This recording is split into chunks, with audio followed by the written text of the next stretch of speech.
Here's a fun fact. Every Olympic Games since 1968 has gone over budget, and that includes the Summer and Winter Olympics. For example, the Rio de Janeiro Summer Olympics estimate was around $3 billion, but the actual cost to build all the venues and facilities was $4.6 billion. So the 2016 Games went over budget by 51%, which doesn't sound too bad. Apparently the most in-budget Summer Olympics is Beijing, China, which went over budget by just 2%. And China wouldn't lie to you now, would they? But then we have the 1976 Summer Olympics, held in Montreal, with an estimated cost of $120 million that eventually ballooned to over $1.5 billion. So the Montreal Olympics went over budget by 720%. But perhaps more importantly, the Games broke Montreal, with many allegations of fraud, mismanagement and corruption, leaving the city with billions in debt that wouldn't be paid off until 30 years later. Montreal won their bid to host the Games in 1970, beating the likes of Los Angeles and Moscow. The bid was seen as being fairly modest, with a projected cost of $120 million. A number of existing venues in Montreal would be used for the Games, such as several stadiums and Notre Dame Island, constructed in 1963. Despite the conservative estimate, the Summer Games still required a brand new Olympic park, which included the Olympic Village, velodrome, swimming pool, and of course, the Olympic Stadium. Montreal Mayor at the time, Jean Drapeau, boldly declared, "The Olympics can no more run a deficit than a man can have a baby." This quote would not age well. The new Olympic Stadium would be designed by French architect Roger Talibert, who had a history of bringing in projects close-ish to their budget. The design of the Olympic Stadium was very radical for its era, featuring a space-age design that mimicked that of a UFO. Its nickname would be the Big O, that would also not age well. The brand new Olympic Park got off to a very poor start as work was delayed by 18 months, so construction didn't begin until 1973, just over 3 years before the Games. Since the construction was so behind schedule, this in turn led to massive amount of overtime bills and higher wages for workers. There was also plenty of strike action. Out of the 530 working days after the stadium began construction, workers were striking for 155 of those days. The construction of the stadium was an ongoing nightmare. Workers had to suffer through a shortage of tools and materials, and some equipment was even stolen by work gangs and companies on the project. There were several blackouts that lasted hours on end, and during the 1970s the price of steel tripled, also increasing the cost. With the construction running so far behind schedule, workers were doing 12-hour shifts 7 days a week, having to sleep in shacks on site. Due to the low morale, bootleggers were selling booze and many workers were hammered during their shifts. Weed and even heroin were being sold, and some workers were committing time clock fraud, paying clerks to punch them in and out while they weren't on site. Fearing the absolute worst, by 1975 the local government removed Talibert and formed the Olympic Installations Board to lead the construction. By this point, the Olympic bill eventually tripled to $310 million, leading to the Montreal Gazette publishing a cartoon depicting a pregnant mare, a reference to the now infamous men having a baby quote. By the summer of 1976, the best way to describe the city of Montreal was a nervous wreck. The velodrome wasn't completed until June 1976, 2 years behind the completion date. It was meant to be open in June 1974, but the roof of the velodrome was deemed as a potential fire hazard, so 12 firefighters had to be stationed at the venue during competitions. Just weeks before the Games, the velodrome roof leaked, sending water onto the cycling track. By June of 1976, the cost of the Olympics had risen to $1 billion, around 10 times the initial budget. There were a number of labour disputes in the run-up to the Games too. Healthcare workers went on strike over wages, and so did the pilots and air traffic controllers, followed by a dispute by technicians who threatened to pull the plug on overseas radio and TV coverage of the Games. This was the first Summer Olympics to take place since the 1972 massacre in Munich, so security was extremely tight, with many describing the city as an internment camp. The security bill alone would cost $100 million. But somehow, the Summer Games would start on schedule. In the final days before the Olympics, workers were clearing away construction sites and equipment before the opening ceremony kicked off the Games on July 17th. And there's something missing from this picture, as the stadium tower, the centrepiece of the venue, had barely made any progress. In order to get the stadium ready on time, the tower had to be delayed. A number of African countries did boycott the 1976 Olympics. In the run-up to the Games, the New Zealand rugby team undertook a tour of apartheid-era South Africa, and after the IOC refused to ban New Zealand, 28 African nations boycotted the Olympics. Despite the turmoil leading up to the Olympics, the Games themselves actually went pretty well, all things considered, but not for Canada. They became the first ever country not to win a gold on home soil.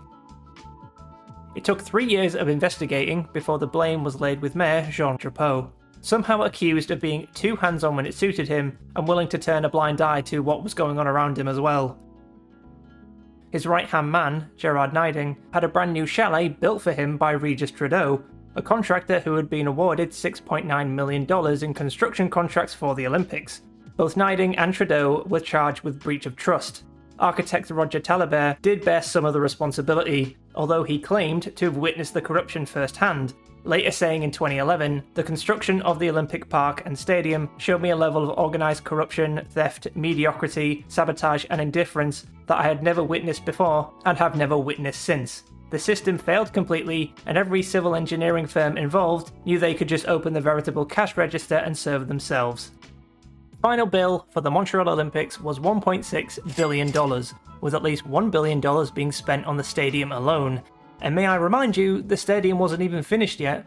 The tower wouldn't be completed for over a decade, and would finally be finished in 1987 after 2 lengthy delays. The tower was meant to be built out of concrete, but due to the angle this would be completed in steel instead. The new tenants would be the baseball team, the Montreal Expos, and the Canadian football team, the Montreal Alouettes, as both teams would play their first matches at the stadium in 1977. They were meant to move into the stadium in 1976, but unsurprisingly, the moves were delayed, and the stadium would be plagued with several problems. The tower caught fire during one Expos game, a large chunk of steel would fall from the roof during a different Expos game, and welding on the tower caused sparks to fly onto the velodrome, causing another fire. This is not all of the issues with the stadium, but this should give you an idea of how unsafe the stadium was.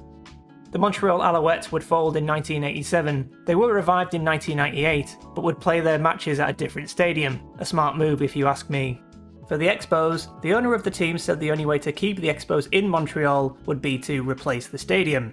Not only was the stadium owned by the government and not the team, but the location was terrible. When it was constructed, it was built in a deprived area far away from downtown Montreal.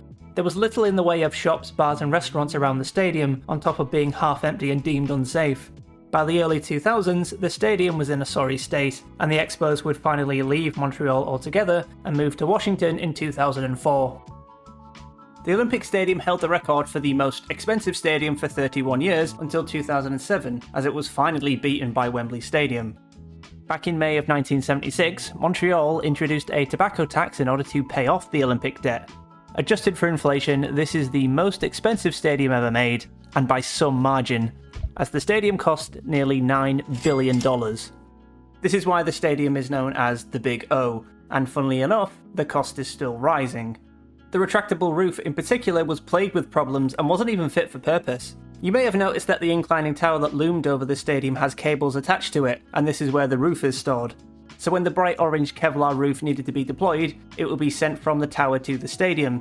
When it was finally installed, it would tear when it was first used, and would only hold around 3 centimeters worth of snowfall, while Montreal typically got 50 centimeters of snowfall every winter. In one instance in 1999, the roof gave way and dumped snow onto the floor of the stadium while an auto show was being set up. Thankfully, no one was on the stadium floor at the time. Unsurprisingly, a permanent dome would be added to the stadium. But more recently, this roof is now in need of being replaced. The cost of replacing the roof would range from $500 million and go all the way up to $1 billion. It turns out the new roof would cost $870 million, and as the stadium is owned by the government, the taxpayer would be paying for this. At this point, many have asked if the stadium could just be demolished instead. Today, the stadium is still used for some sports and concerts, but hasn't had a permanent tenant since 2004. The stadium has since been used for some training matches, it was a mass vaccination site during the pandemic, and CF Montreal have played some matches at the stadium too. But more recently, it was announced the stadium would not be used for the 2026 FIFA World Cup. The good news is the other Olympic venues have seen far more use. The velodrome was converted into a biodome, an indoor nature museum, the Olympic Village has been renovated to more modern apartments, and the Claude Rabayeau Sports Centre at the park is still in use to this day. While the Olympics can be used as a propaganda tool for some, it's this opportunity to put a city and a country on a global stage. It should bring a sense of achievement and serve as a moment of pride. But for Canada and Montreal, the world was treated to a flawed, over-budget, unfinished stadium while the home country failed to win a single gold medal. Unsurprisingly, citizens of Montreal have a very negative view of the 1976 Olympics. The massive cost overrun and debt led to a number of construction projects being cancelled, including a post-Olympic transport plan that would have cost $2.8 billion. I got the opportunity to visit Montreal back in 2019, and this is one of the coolest and most unique looking stadiums you'll ever see, and still looks fairly decent when put next to more modern Olympic stadiums. The stadium still looms large on the horizon of Montreal. Instead of being a symbol of innovation and pride, unfortunately it serves as an ongoing reminder of Montreal's Olympic fiasco.